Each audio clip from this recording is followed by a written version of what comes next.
our President of ICI, the torchbearer.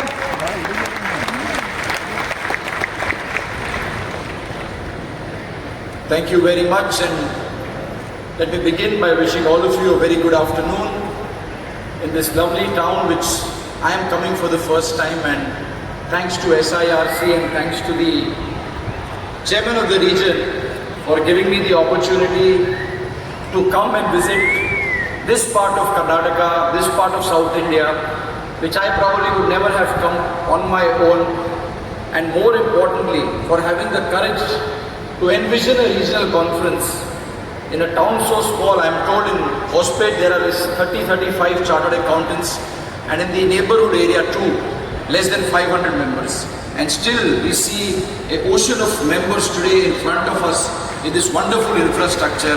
My salute to the Southern India Regional Council, and of course the chairman who was referred to as the hero of this conference, Panna Rajji. He said, I'm getting old, but I think South is a place where at 75 years also, Talaivar or Rajnikant is still regarded as a hero. So therefore, you are not old, Chairman. You are extremely young by heart, and more importantly, young in the terms of the energy and the vision that you had to have this conference. The Honorable Minister for Small Scale Industries, Shri Sharana Basappaji, who has graced this occasion. Thank you very much, sir, for your gracious presence and being here with us in this event of the Southern India Regional Conference, which I can tell you is one of the most sought after events in the entire southern region. In fact, at home when I discuss with my father, and that is why Karnataka is special, at that time when he got the opportunity as president to come, he had come to Bangalore in Karnataka. And that too was probably one of the largest conferences at that time. And therefore I think it's destiny that I'm back here in Karnataka with such a wonderful crowd, and truly a pleasure to be with all of you. The Honorable Vice President of the Institute, Ranjit Agarwalji. For those of you who do not know, we have a very important regulatory change that has happened at the Institute in the form of the introduction of UDIN. Sir, the UDIN is the Unique Document Identification Number, and members, you are aware that is one reform which has ensured that the sanctity of the signature of a chartered accountant, the fact that you cannot be impersonated and forgery of signature cannot happen. With this one single move, it has been restored and assured to all of you. And today, we have more than 5 crore UDINs which have been generated. That is the kind of volumes that is happening, and the person responsible for the entire execution of UDIN is none other than the Honorable Vice President Ranjit Agarwalji, who had done it in his tenure as the chairman of the committee. Other office bearers of SIRC, of the branch, my colleagues in the Central Council, starting with Mr. Kotha Srinivas, who is on the dais, who is also performing some various roles in the Institute, but most importantly, he has taken up the role of being in the standing committees of the Institute, and therefore is in the examination committee and is doing some tremendous work to ensure that the reforms that you are seeing in the examination are getting into action. Today at the Institute, I am proud to tell you that this November examination is going to be probably one of the largest exams ever conducted, with more than 450,000 students appearing in foundation, intermediate and final level. But what is heartening to see, and especially for all of us who have cleared the examination, at some point we can go back and remember, our exams used to happen in May and November, and the results for the final used to come in mid-July, mid-January, and of course for intermediate used to come in the end of July and end of January. Today, when we are examining more number of papers, there are more examinees appearing for the papers. Yet, extremely proud to say that that time period has been reduced by 20 days, and now results are coming in the first week of July and first week of January. This is possible because of the total digitalization in the examination process, and more importantly, importantly, it has been made possible because of the sheer efforts that the exam committee, two very important persons, Kotha Srinivasji now and Prasanna Kumarji when he was in the exam committee, have led these initiatives. And members, you will appreciate it not only means receiving your result 15-20 days in advance and therefore celebrating, but also for those students who are not successful, getting those 15 to 20 days extra for you to prepare for your examination which is going to come next means a lot.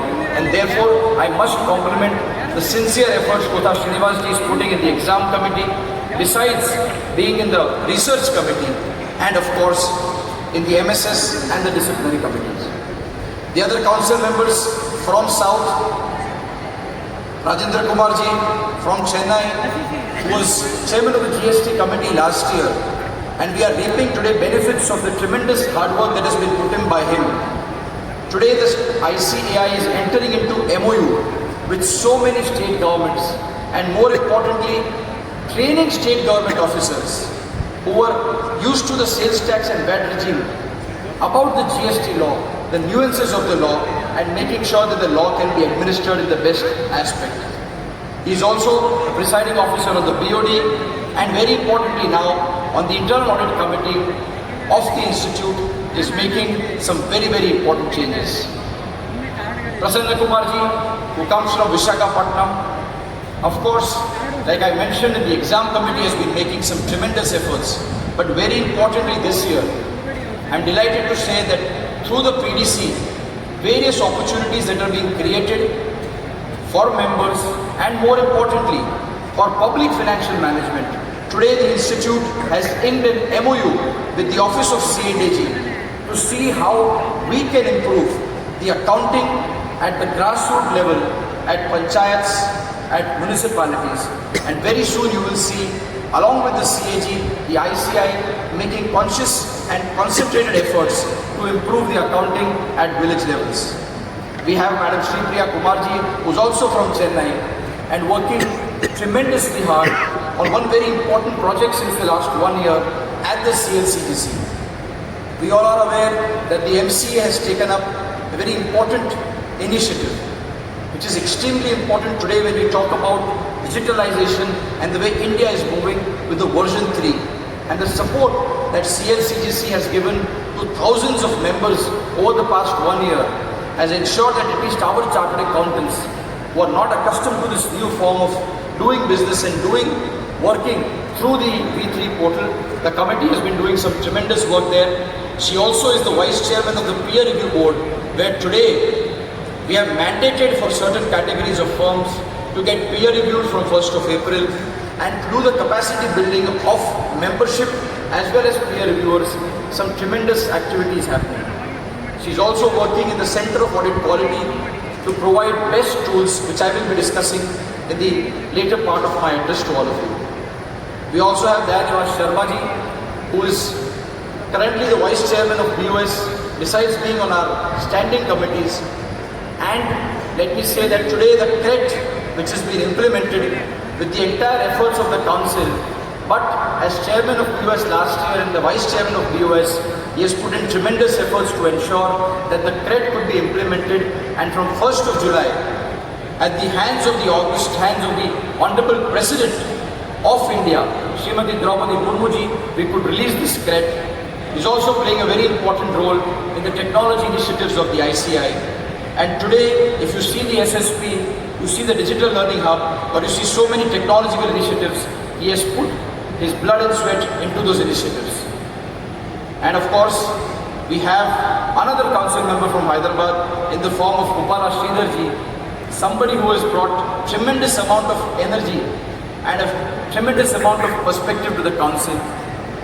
A very passionate person who truly speaks not just for membership in small and medium towns, but also very importantly for students and how their skills can be enriched. He is currently the vice chairman of the Student Skill Enrichment Board, and besides doing all the activities there, a very important aspect that is being done by him is in the form of upgrading classrooms by making digital classrooms across the country, so that no longer are we having whiteboards and markers, but can we have digital classrooms across the country so that students who are doing chartered accountancy, who are coming to the institute branches for ITT, GMCS, OT, are given world-class infrastructure, and also trying to see how we can have reading rooms across the country, because today, Chairman, you mentioned about this being a small town and you coming from a small town. I think very much like India, which today resides in the smaller cities and towns, the profession also today resides in smaller towns and in smaller cities. And the testament of that, Honorable Chief Guest Sir, I can tell you with a lot of pride, is that out of 19,100 postal zip codes that are there in India, 19,000 zip codes or postal codes that we have in India, we have a chartered accountant or a student doing chartered accountancy in more than 17,000 of the postal zip codes. That is the kind of spread our profession has reached over the 75 years. And therefore, sir, today, as we are in the 75th year of our profession, we are celebrating 75 years of trust. And when I ask myself, what is the ICI? What is the role that ICI plays? I think there are multifaceted roles, but three very important roles that I can discuss are that of being an educator, and that too a world-class one, of being a regulator, and being a facilitator. We are an educator because today, sir, we have 8,50,000 students pursuing the course of chartered accountancy. Perhaps one of the largest accounting bodies in terms of mere students alone. That is the kind of size that the ICI today has. And therefore, we are an educator par excellence. We conduct the CA examination, we set the course curriculum, and we also set the future for students. Today, it is also not just one of the most sought after courses for commerce students, but very importantly, students who are pursuing this course are not just given accounting knowledge, but the kind of wide scale knowledge that is being provided to our future members is ensuring that chartered accountants are not just restricted to chief account officers or chief financial officer roles, but more importantly are today taking up roles of CEOs and managing directors, and also varied roles in HR and technology. So we are a world-class educator. We are also a regulator par excellence. We have a financial reporting review board which reviews the financial statements of companies. We have a peer review board which looks after the peer review of our firms to ensure that they are complying with the expectations and standards of the institute.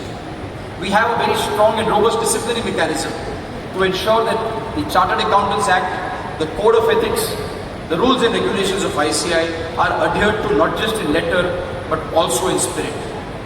So we are an educator, we are a regulator, we are also a standard setter.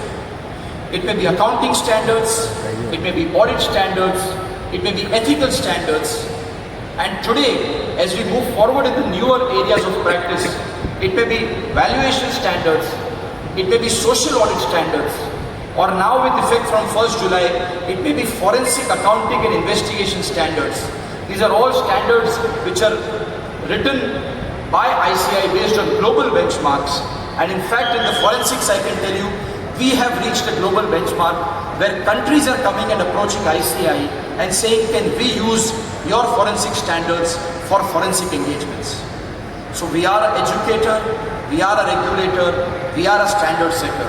But one role which the institute has been envisaging and executing for the last 75 years, and I think it is the wisdom of all the previous councils that have sat before us, is the role of a facilitator.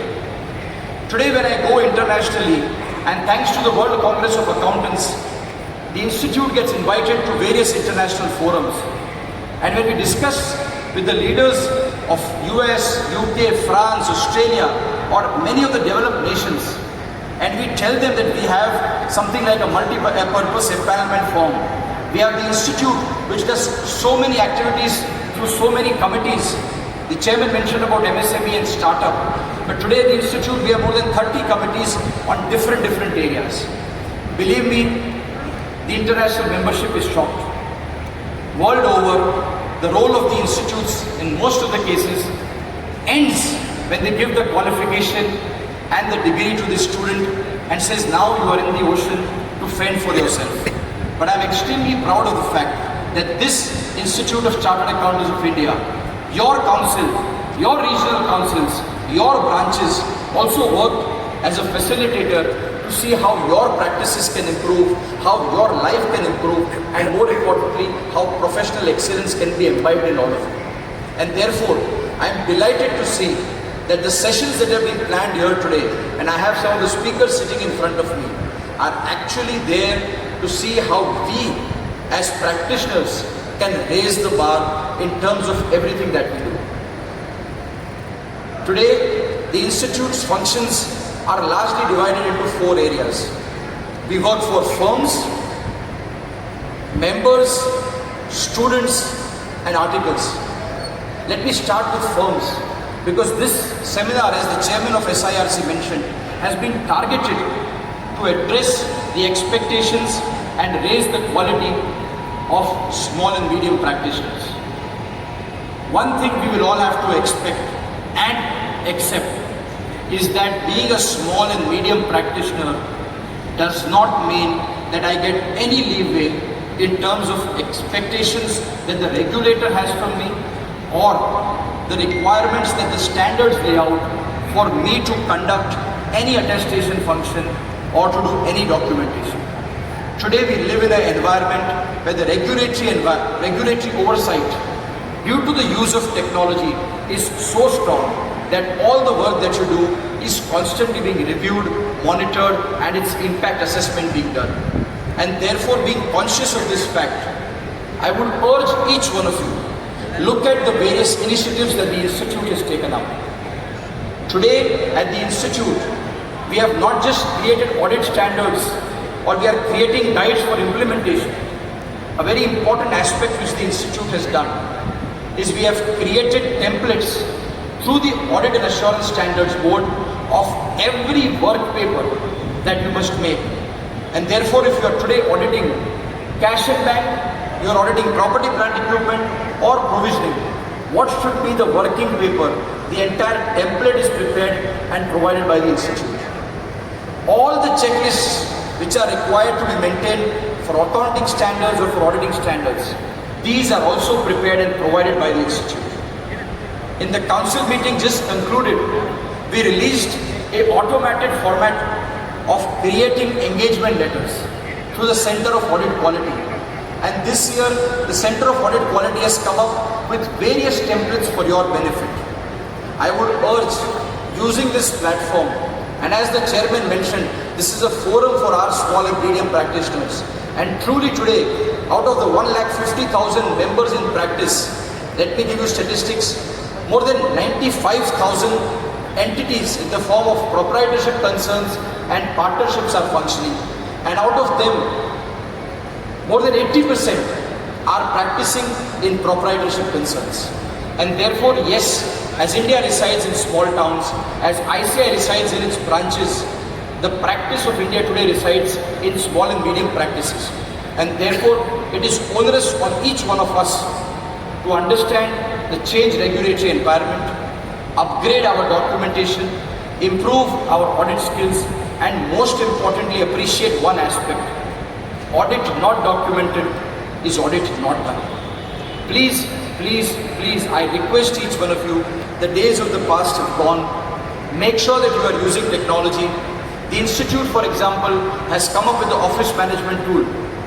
From starting your engagement to the completion, how much time you have spent, what are the kind of areas in which your audit team has worked, all of it can be documented using technology. And most importantly, it will also capture the time that you are doing and devoting to your client. Because when one gets asked, what is the difference between business and profession? I think there are only 2 major differences. In business, it is bottom line and profit.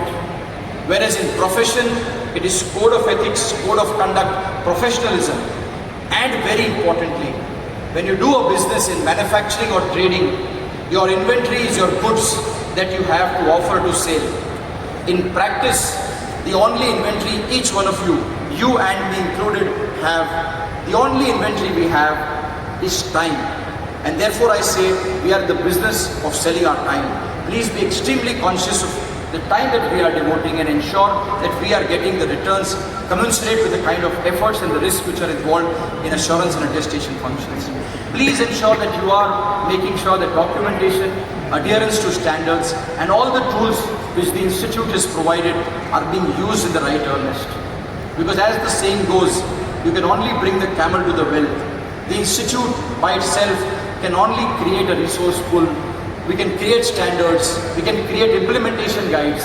We will do seminars to make sure that they are understood, virtual as well as physical. We will give you tools and technology.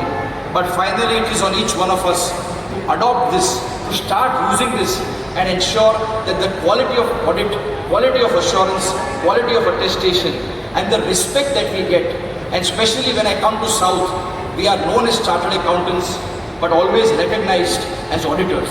And therefore audit function must be the core and we must ensure that yes, we implement all the processes that are expected from us from all regulatory perspectives. And for this, let me assure you that at the Institute, we are trying everything possible to make these resources available to you and we will continue to do that. That is on the firms what the ICI and this council has been doing. For members, also let me mention at this juncture, it is extremely important that the ICI is not just functioning in the regulatory function of audit and attestation, but we realize that today there are greener pastures available for each one of us to practice in diverse areas. We were always a profession of audit and taxation, but when the GST law came, so many of us migrated towards indirect taxes. And with the insolvency law, so many of us became resolution professionals or experts in valuation. And today, what beckons internationally is sustainability, ESG, and non-audit or rather non-financial audit. Here, it will not only entail balance sheets, profit and loss accounts, PAT and EBITDA, but carbon emissions, carbon footprints, and carbon accounting. And on that front, it's a matter of pride for all of us that Institute's Sustainability Reporting Standards Board is probably one of the first reporting standards board anywhere in the world. And today as I speak to you, I'm delighted to say that on 17th of this month, none other than the United Nations through UNCTAD in the ISR is going to award ICAI and our sustainability reporting as the best leader in sustainability across the globe. That is the kind of efforts we are putting in towards sustainability and the newer opportunities for our membership. In terms of the members and of course articles which are a very important aspect of all of us in practice, huge changes have now been made in the new course curriculum. The articleship has been consciously reduced from a period of 3 months to a dedicated uninterrupted period of 2 years to ensure that whenever you are engaging articles, you are not sitting and doing the 1/7 calculation. You are not dealing with articles who come to you and ask you, sir, I need leave for the exam, I need leave for this festival, that festival. 2 years, uninterrupted articleship, just 12 days of leave in the middle, and that will ensure that you have the uninterrupted attention of all your articles. It's a very important change that has happened in the practice of our membership and for the benefit of our students. Since the profession is growing global, today ICI not just has 5 regional councils and 171 branches. We more importantly also are not just present only in India but also globally with more than 50,000 of our members present through our 80 overseas chapters and representative offices in 47 countries of the world, and therefore recognizing the importance of the global opportunities. Today, articleship has been permitted not just in India but also globally to ensure that the future chartered accountants are able to serve the global audience. Because the expectation today, the Honorable President of India when she came, or the Honorable Prime Minister with whom I had the occasion to meet, the expectation is not just for us to be accountants of the country, but going forward, I am of the strong belief that with global capability centers coming across the country, with accounting not being as it was in the Western countries, we will truly become, as we are today, the pharmacy of the world. And of course, we are the software writers of the world. When I am in Karnataka, when I am in the South, From here, you sent a rocket to the South Pole, and therefore the importance of South is known to all of us. When I'm here in Bangalore, when I'm talking about pharmacy, when I'm talking about technology, the future of the profession is going to be being the accountants of the world, and therefore we all will have to appreciate the kind of expectation, not just the government, but the global accounting community has from our profession. And finally, I can mention about the students. The new course curriculum which has come is truly changed the dynamics. We no longer have all the subjects packed in one group, but we now have 3 subjects in each group at intermediate and final level. Therefore, 6 subjects at intermediate, 6 at final, and a new concept of self-paced modules, 4 papers, which will now be taught online. The examination will be done online, so that we are training for the membership of the future, providing them with the skill sets required to meet the expectations of not just the government stakeholders, but also of industry and of course the global audience. With these words, as I always say to each one of you, whenever I get the opportunity, I will end my address by saying, please, whenever you get the opportunity, don't think what the ICI is doing or what is happening. Whenever you are up, believe me, the opportunities for the profession are endless. Feel extremely proud to be a chartered accountant. And wherever you go, always say and believe, I am the I in ICI. ICI starts with I, ICI ends with I. Therefore, ICI resides in you. You are the institute. You are India. Jai Hind, Jai ICI. Thank you very much. A huge round of applause. A Sanskrit quote which says, the one who recognizes and gives credit to the minds which has worked behind the success is the true king. And we are fortunate to have our ICI president with exact same quality, who passed on the credits of each of our achievements like 5 crore students, faster results to the respective committee chairpersons. And it's a true privilege to have you with us, sir. Thank you so much.